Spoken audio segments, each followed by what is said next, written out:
J'ai observé et analysé la situation de notre pays comme député national et expérimenté au sein du gouvernement ce qui n'allait pas dans ce pays. Et depuis quelque temps, je me suis mis à sillonner pour voir le cœur battant de ce pays, examiner avec nos concitoyens pourquoi ça ne marchait pas alors que nous avions tous les moyens pour pouvoir réussir. Et j'ai compris que un certain nombre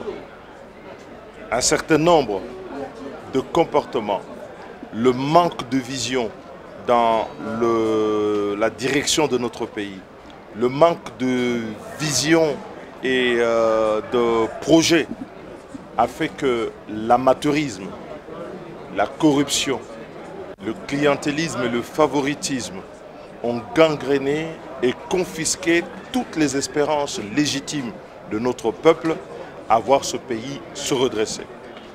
Et je me suis résolu à présenter une candidature à l'élection présidentielle, la candidature autour d'un projet.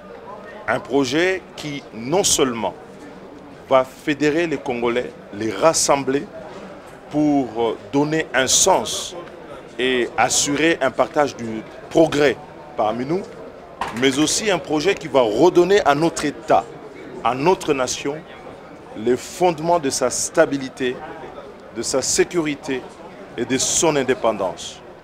Mais enfin, un projet qui soit à même de redonner l'espérance à notre population, la jeunesse en particulier, les femmes de ce pays qui se dépensent chaque jour et qui, au bout de course, voient leurs efforts, leurs énergies ruinés par une classe politique et des dirigeants incompétents, des dirigeants incapables de redonner l'espoir, de redresser la nation et d'avancer. Et c'est pour cette raison que je suis le candidat de ce projet que l'on appelle la refondation du Congo, qui veut rassembler les Congolais et pour rompre avec les pratiques antérieures, mais surtout donner une perspective. Et le 14 de ce mois, à la salle Chaubeuse, je vais présenter en détail les conclusions, les innovations, les actions clés que, chef de l'État demain, je vais mener à la tête de ce pays pour pouvoir lui redonner espoir et lui redonner la dignité.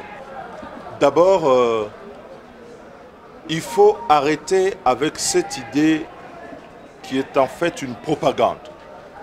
Faire croire que pour pouvoir obtenir le changement dans notre pays, parce que je me bats pour qu'on puisse avoir un nouveau président de la République, parce que le président sortant a montré ses limites, son incapacité à redresser ce pays, des promesses non tenues, à hypothéquer l'indépendance nationale et notre souveraineté.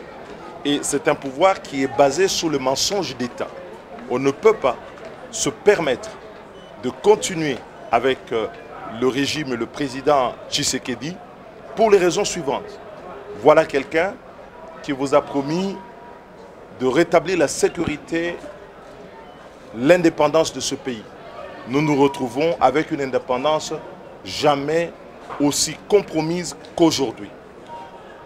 C'est le pouvoir qui promet aux Congolais de leur permettre de voyager sur des avions parce qu'on a baissé le prix des billets, mais en bout de course, ce sont les avions qui disparaissent. C'est le pouvoir qui, dans un mensonge, dit « nous allons faire la gratuité de la scolarité », mais il a tué l'école. Nous sommes là aujourd'hui pour dire « stop ». Le mensonge, la crédibilité dont il pense avoir restauré dans ce pays n'existe que dans son camp et dans sa tête, et que quand vous vous promenez dans le Congo et que vous faites le tour du monde, le Congo est aujourd'hui un pays isolé, un pays en détresse qui mérite d'avoir des dirigeants compétents avec une vision forte pour le redresser. Ça, c'est une chose. La deuxième, considérer que face à un tel pouvoir, il faut un seul candidat pour le battre, c'est en fait alimenter le moteur de la fraude, où on veut faire croire aux gens que la présence de plusieurs candidats signifie que la fraude est validée. Moi, quand je rencontre les Congolais dans les lois là-bas, où nous avons un capitalisme de l'apocalypse aujourd'hui, dans le Haut-Ouélé, dans le Maniema, dans la province de l'Équateur, dans la Mongala, dans le Bandundu, dans le Congo central d'où je reviens du Congrès, je vois des Congolais aujourd'hui qui ont une seule volonté, c'est de changer des dirigeants et de mettre fin à ce cauchemar de l'Union sacrée et de M. Tshisekedi à la tête de ce pays. Et donc face à cette mobilisation, je ne vois pas en quoi est-ce que l'exigence d'une seule candidature est la condition sine qua non pour remporter l'élection présidentielle. Maintenant, chacun a déposé. Nous n'avons pas fait que déposer. Nous avons un projet et nous pensons que ce projet peut rassembler tout le monde, et ceux du pouvoir, ceux de l'opposition, si nous voulons remettre ce pays sur le rail. C'est un projet d'expérience, ce n'est pas une exaltation, c'est un projet mûrement réfléchi sur ce qui bloque ce pays et ce qui doit être fait. Et les Congolais savent au moins sur une chose, que je suis engagé dans ce pays dans des combats de fond et des combats de principe. Et ce qui manque à ce pays, ce sont les valeurs, les principes pour pouvoir le redresser. Et avec moi, avec notre présidence, il peut le retrouver à travers la refondation du Congo. Est-ce que je suis sûr de l'emporter? Madame, ça fait des années que je réfléchis à ça. Ça fait des années qu'on se prépare à ceci. Depuis le mois de janvier, depuis ma déclaration de candidature, nous avons sillonné le pays. Nous allons continuer à le sillonner, à sensibiliser autour de ce projet qui est celui de la refondation. Nous avons l'expérience d'avoir réuni notre peuple sur des réformes majeures de ce pays, mais qui ont été gaspillées par une gouvernance de moindre qualité. Aujourd'hui, nous voulons nous-mêmes prendre le leadership et tout dépend des Congolais. Et j'ai foi dans mon peuple parce que je sais que la jeunesse nombreuse à qui s'adresse principalement ce projet de la refondation va faire le choix de ses intérêts.